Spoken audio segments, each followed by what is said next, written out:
Today, we have the ugly and sad reality of dealing with the tragic flight of our people to call what is repugnant and shocking a fundamental right. Advocates contend that those opposing abortion cannot speak to it because they're not women. This is nonsense, because what's wrong and what is right is never contingent on who is speaking. It wasn't that way for slavery. Slavery was repugnant, whether the master was kind or not, whether the options outside of slavery were good or not. Some claimed, but it's obviously untrue and offensive to suggest it. Likewise, while the circumstances around conception or in a home after birth may be tragic or appalling, it doesn't alter the value of the life. As the descendant of those enslaved Africans, I find it remarkable, these types of comparisons. As a woman and as a Black woman, there's been this tension in this country about the control of our body.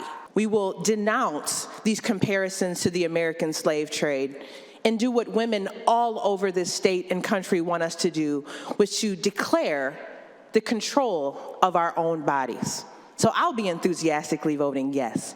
We will not participate in the demonization of teachers or LGBTQ students, and we will not give credence to fake scandals or conspiracy theories. Let me be clear, those days are over for the next 4 years while I hold this gavel. I spent a week reading an excerpt of 350 recently compiled claims of discrimination against LGBTQ people in Michigan. Some of them so egregious, I hope that everyone in this room thinks that Senate Bill 4 should stop them, including the gay guy who was kicked out of a Coney because the owner didn't want in his restaurant. This amendment gives that restaurant owner the religious freedom to do it all over again. I was just reading an interesting article in Bridge Magazine about Grand Rapids Public Schools having the fourth child, the third grader, bringing a gun in a backpack. What they've did is, let's ban the backpacks. I just called the reporter. Do you have any information on charges? Because we constantly hear this, that this is the schools bringing charges to the prosecutor. Let's get tough on these guns. Sounds like there was not charges. They're pondering on the charges against these parents. There needs to be a lot more done with school safety, and this will help. Thank you. In response to our previous colleague, it's interesting that so many in this room voted no on legislation that was signed into law to require the safe storage of those firearms, to require the owners of those guns to secure their firearms in the home so that kids can't get access to them, and then complain that charges are not filed. And yet you voted against the very laws that would give the prosecutors something to charge the parents with. Providing trauma kits, as this amendment would do, acknowledges that you accept a reality where kids have to prepare to be shot. Vote no on this amendment. Mr. President, I find it galling that the senator from the 23rd District is talking about the recent spate of kids bringing guns to school. In Grand Rapids, I believe 4 kids have brought guns to school because they were not properly secured by their parents. And oh, what are we gonna do about that? He has no solutions except to vote for an amendment that would budget new money for trauma kits. That's their solution. Last week, this same body introduced a bill to make Michigan a constitutional carry state, a permitless carry state, like the Wild Wild West. Meanwhile, Senate Democrats, in our first 100 days, passed child safe storage acts into law.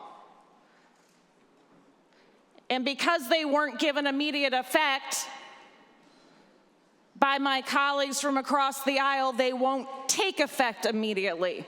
Meanwhile, we have kids, third graders, bringing guns to school in our state. How dare you get up and talk about trauma kits as a solution? I'd like my remarks printed in the journal. Thank you. Thank you. You know, we stand here on International Women's Day, and I wasn't going to speak, but while hearing my colleagues talking about the comparisons of the American slave trade to today's vote. As a woman and as a Black woman, there's been this tension in this country about the control of our body, the control of Black bodies that have been enslaved, that have been utilized for economic gain. And yet we stand here today, again on International Women's Day, making common sense reforms to ensure that women of all races, all ages, in every corner of the state have the basic right to health care in order to just live out the fundamental values of this country, like freedom.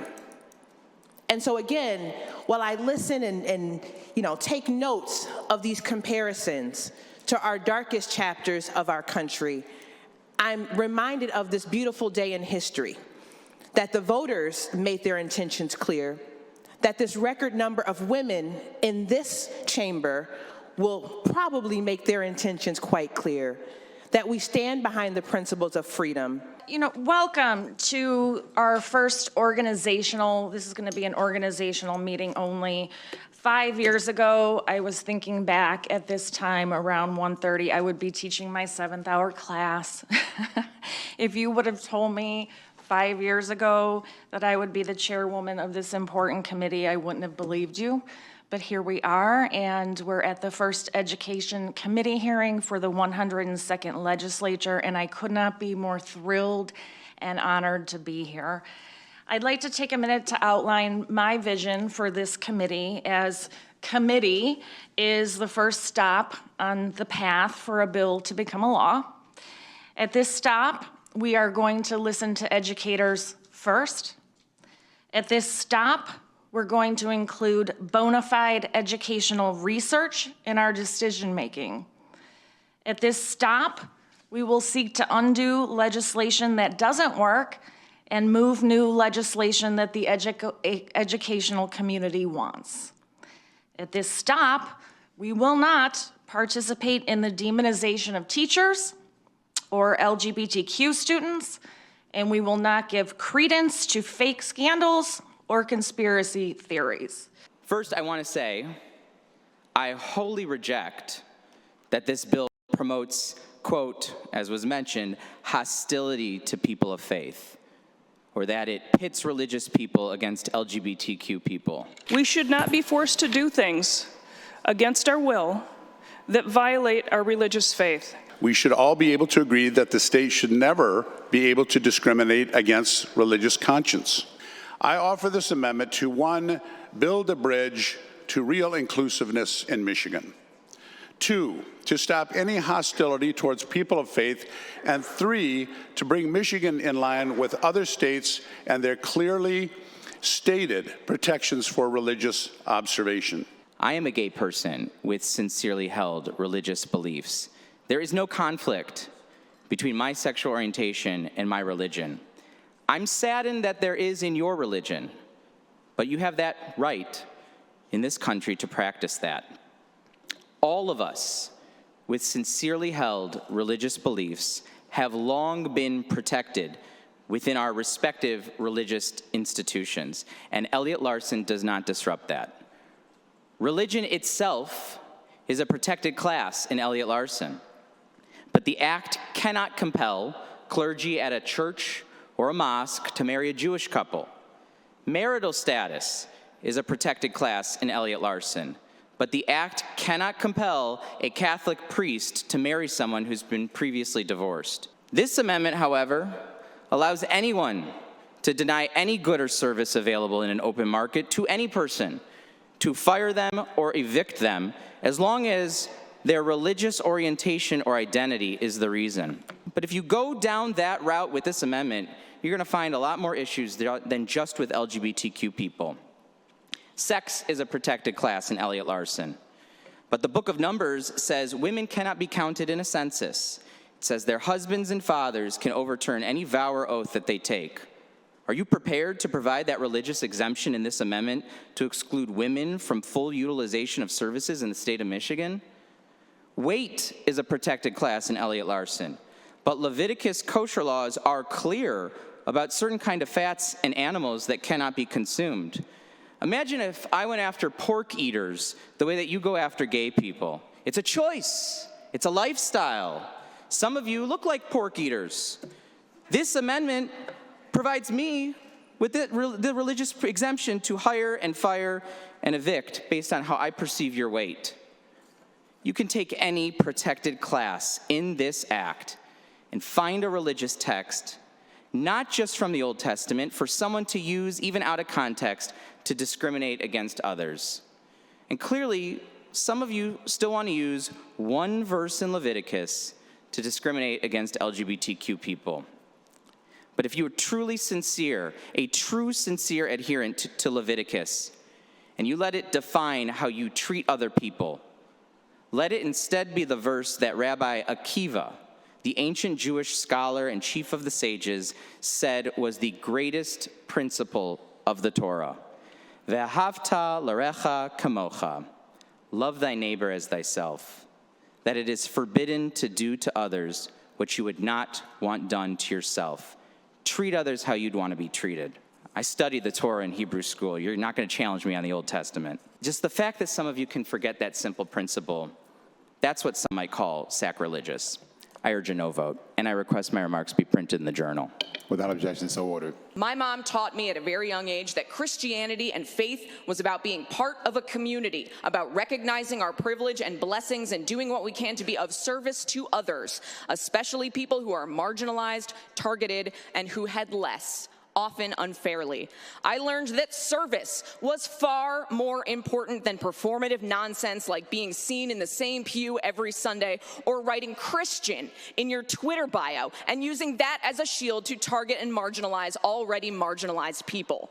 I also stand on the shoulders of people like Father Ted Hesburgh, the longtime president of the University of Notre Dame, who was active in the civil rights movement, who recognized his power and privilege as a white man, a faith leader, and the head of an influential and well-respected institution, and who saw black people in this country being targeted and discriminated against and beaten, and reached out to lock arms with Dr. Martin Luther King Jr. when he was alive, when it was unpopular and risky, and marching alongside them to say, "We've got you," to offer protection and service and allyship to try to right the wrongs and fix injustice in the world. So who am I?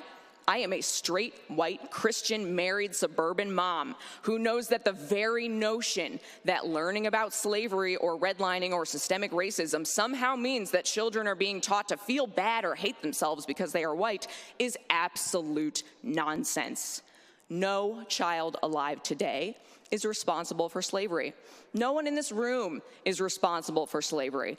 But each and every single one of us bears responsibility for writing the next chapter of history. Each and every single one of us decides what happens next and how we respond to history and the world around us. We are not responsible for the past. We also cannot change the past. We can't pretend that it didn't happen or deny people their very right to exist. I am a straight, white, Christian, married, suburban mom. I want my daughter to know that she is loved, supported, and seen for whoever she becomes. I want her to be curious, empathetic, and kind. People who are different are not the reason that our roads are in bad shape after decades of disinvestment, or that healthcare costs are too high, or that teachers are leaving the profession. I want every child in this state to feel seen, heard, and supported, not marginalized and targeted because they are not straight, white, and Christian. We cannot let hateful people tell you otherwise to scapegoat and deflect from the fact that they are not doing anything to fix the real issues that impact people's lives. And I know that hate will only win if people like me stand by and let it happen. So I want to be very clear right now. Call me whatever you want. I hope you brought in a few dollars. I hope it made you sleep good last night. I know who I am. I know what faith and service means and what it calls for in this moment. We will not let hate win.